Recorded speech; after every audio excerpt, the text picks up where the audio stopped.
అది నీ సక్సెస్ కి సూత్రం అవుతుంది.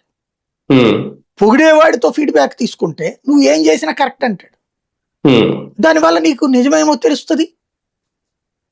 నువ్వు చేసేదాన్ని పాజిటివ్ గా చూడాలని కోరుకోవడంలో తప్పులేదు, కానీ ఈ పాజిటివ్ గా చూసే క్రమంలో నీ లోపాన్ని ఎత్తి చూపెట్టాలి.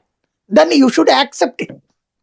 ఇప్పుడు మనమే మాట్లాడతాం, పవన్ కళ్యాణ్ పాజిటివ్ గా చెప్తాం, నెగిటివ్ గా చెప్తాం. మన ఫీడ్బ్యాక్ తీసుకుంటారు వాళ్ళు, యాక్సెప్ట్ చేయరు కదా వాళ్ళు. చంద్రబాబుకైనా అదే, మనం చంద్రబాబుదైనా ఇప్పుడు నేను మైరా అన్నారు, ఏం చెప్పాను, మంచి పని చేస్తున్నాడు ఆయన, సొంత డబ్బులు పెట్టి ఇన్సూరెన్స్లు అవి చేస్తున్నాడు అన్నటువంటి, ఇది మంచి ఫీడ్బ్యాకే కదా.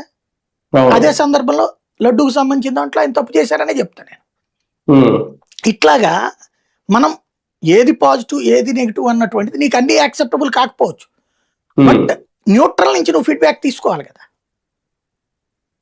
ఫీడ్బ్యాక్ తీసుకోకపోతే ప్రాక్టికల్ గా ఉపయోగం ఉంది. ఇప్పుడు తెలంగాణ ఉంది, వీళ్ళు ఎలక్షన్ లో పోటీ చేశారు, నేనైతే వద్దనంట. ఎందుకంటే దానివల్ల నీకు పెద్ద నష్టం ఉంటుంది. Telugu Desam party last trip elections అప్పుడు 2018లో తెలంగాణలో పోటీ చేయడం ఆంధ్రాలో దెబ్బకు కారణమైంది. ఎందుకని?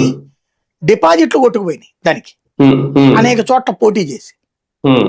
వైసీపీకి మంచి అస్త్రమైంది కదా, అదిగో డిపాజిట్లు కూడా దిక్కుమాల పరిస్థితికి వెళ్ళిపోయింది, తెలంగాణ వాళ్ళు తరిమేశారు, మనము తరమాలన్న పాయింట్ చెప్పడానికి అవకాశం ఏర్పడింది కదా.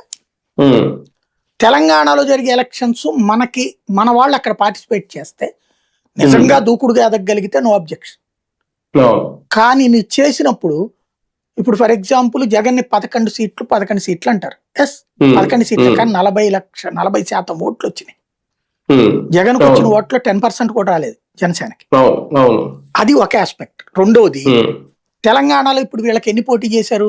ఇప్పుడు జగన్ 175లో పోటీ చేస్తే 11 వచ్చినాయి, వీళ్ళు 336లో పోటీ చేస్తే ఒక కౌన్సిలర్ ఒక కార్పొరేటర్ వచ్చింది. రెండు, జగన్కి ఇక్కడ 40% ఓట్లు వచ్చినాయి, వీళ్ళకి అక్కడ వచ్చినాయి ఎంత? 0.4% ఎంత వచ్చినాయి, 0.2% ఓట్లు.